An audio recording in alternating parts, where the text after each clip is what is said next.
And he should be proud of the way he's fighting right here.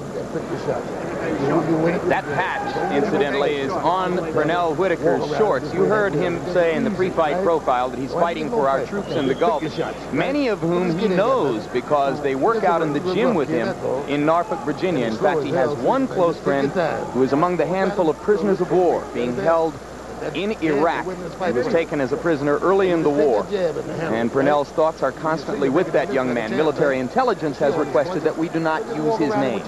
That's right. They don't want to seem to give him more importance over any other prisoner than he has. Now let's go out there and box him.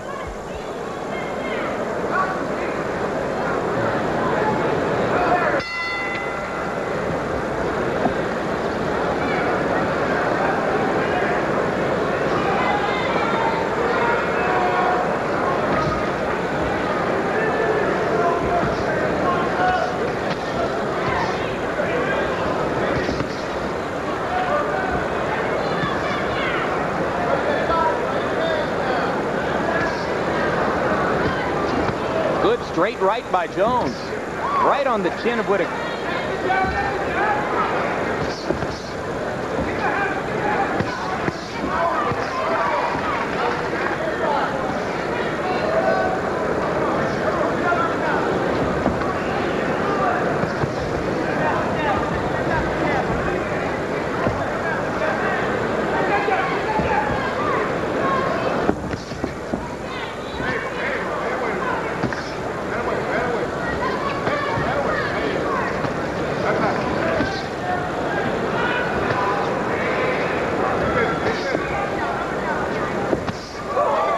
Good left hand, right on the chin.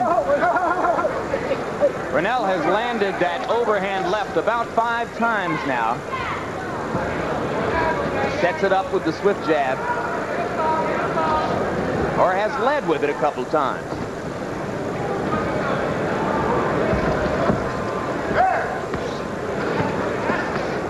Always looking to dig the right to the rib cage in close. And there a left to the body.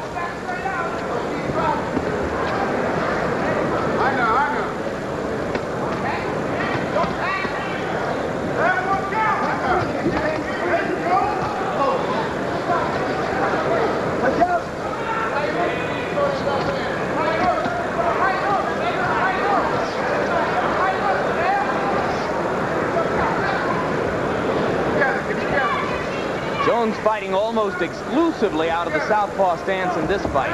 Only for a few seconds as he turned around and fought from a conventional. Now he turns around and goes conventional and steps forward behind the left jab.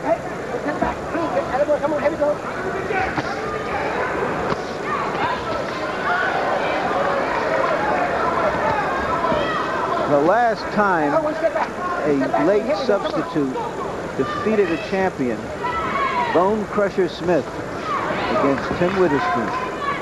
Thrown in with only about 3 or 4 days preparation, right? I don't recall. It might have been longer than that, Jim. I think it was more somewhere between a week and 2 weeks. A week. Our producer, Ross Greenberg, tells us it was 1 week. And what resulted was a 1-round knockout.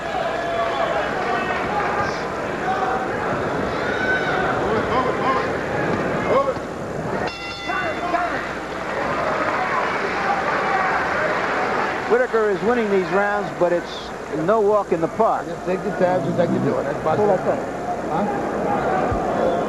Now take your time like you're doing, and just box him like that. Now when you close, don't get tired of it. Use your uppercuts. This guy's easy to hit with uppercuts. Well, yeah, both hands. All you got to do is close your eyes and throw them. But don't throw them from outside. Throw them inside when you're in close. Right? That's it. Put a lot of pressure on this man. He's not expecting. You're picking everything, and when you get inside, it's important that you start pushing it. Don't back up when you're inside. You understand? When you get into the exchanges, make sure you make him break ground a little bit, okay? Looking for him to do something back. Don't look for him to do something back. Look at him. Make him break ground. You understand? When you get inside where you're having your exchanges, always make sure that you're always pushing him back to make him break ground. You understand? Because you're putting a lot more pressure on him than he's used to getting. Take the respect away from him.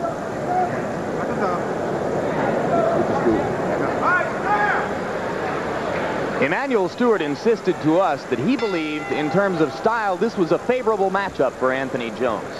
He wasn't able to offer a lot of specifics as to why he thought Jones matched up so well with Whitaker, but he firmly insisted that he believed Jones would have a chance to win the fight because of a favorable style matchup. But you saw the punch stat numbers that showed Whitaker landing nearly 50% of his punches to only 13% for Jones. Well, the fact that Jones is here and giving a reasonable account of himself is a tribute to Stewart and the Croc Club. Of course, Tommy Hearns, the most famous member of that club, the first champion and by far the best champion to come out of there. But Emanuel Stewart has produced a lot of good professional prize fighters who, because of Hearns, have gotten some breaks and maybe haven't been as good as they were thought to be. But Tony Jones is making the fight here. He's taking it to Whitaker and making Whitaker earn whatever he gets. Jones wasn't in training for any specific matchup. He had nothing contracted, but he says that he never allows himself to get very much out of shape, and he's always in the gym at least a few days a week, whether he's ready to fight or not.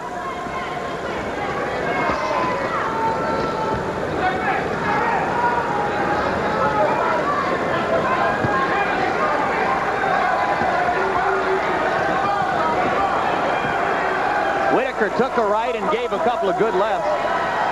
Content to stand in close and trade punches with Jones.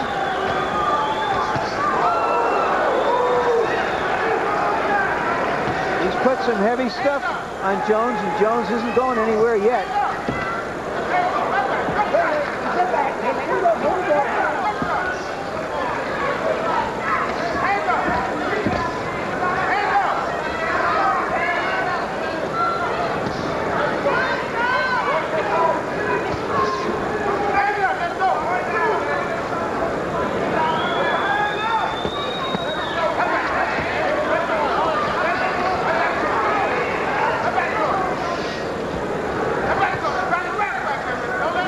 The fact that Whitaker is willing to change is an expression of his confidence in himself. Remember earlier I said, Jim, that he sees everything and it looks like he can land everything. And so he's not afraid of staying inside because he can see the punches coming and he can counter them before they get there. Well, if in fact he finds it convenient to rehearse for a potential Chavez matchup, he'd better get ready for infighting, because that's what he'll get there. Look on it, you can punch with 2 hands and open. Come on, bang out. In many ways, Whitaker is a more dangerous opponent for Chavez than Camacho was. Not as an attractive as a match, but a more dangerous opponent because of his quickness. How you feeling? All right, suck it up now, suck it up. Keep working just the way you're working, and the main thing is to keep pushing, you understand?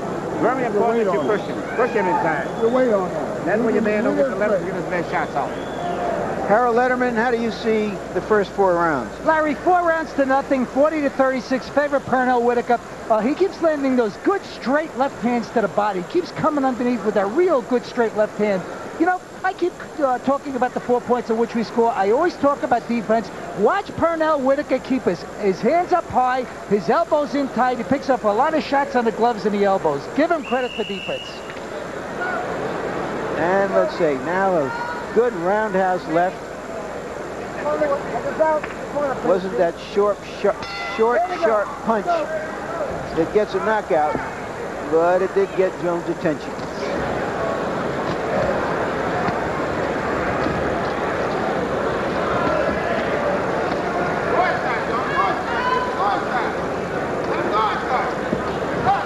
I don't think I've seen Whitaker ever do this kind of thing before.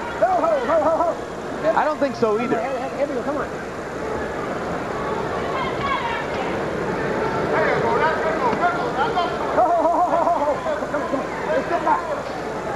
Come on.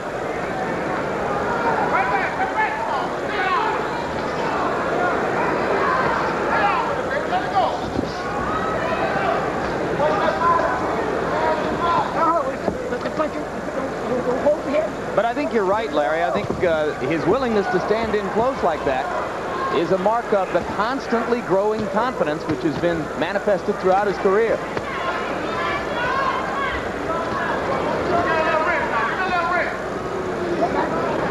So calm in close, and you think of Chavez when you see that?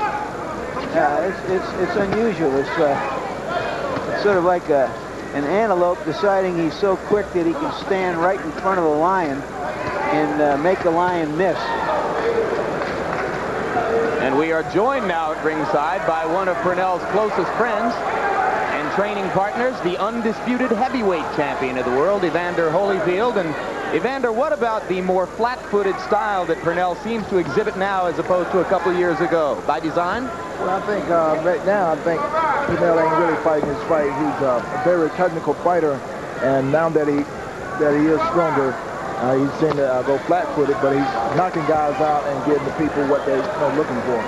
But when you say not fighting his fight, do you think that he's being lured into a little bit more of a brawl here than is necessary or advisable? Well, I think right now he's just so confident that that he can take this guy out, and he's not fighting his fight. And usually when he fights his opponent, he's very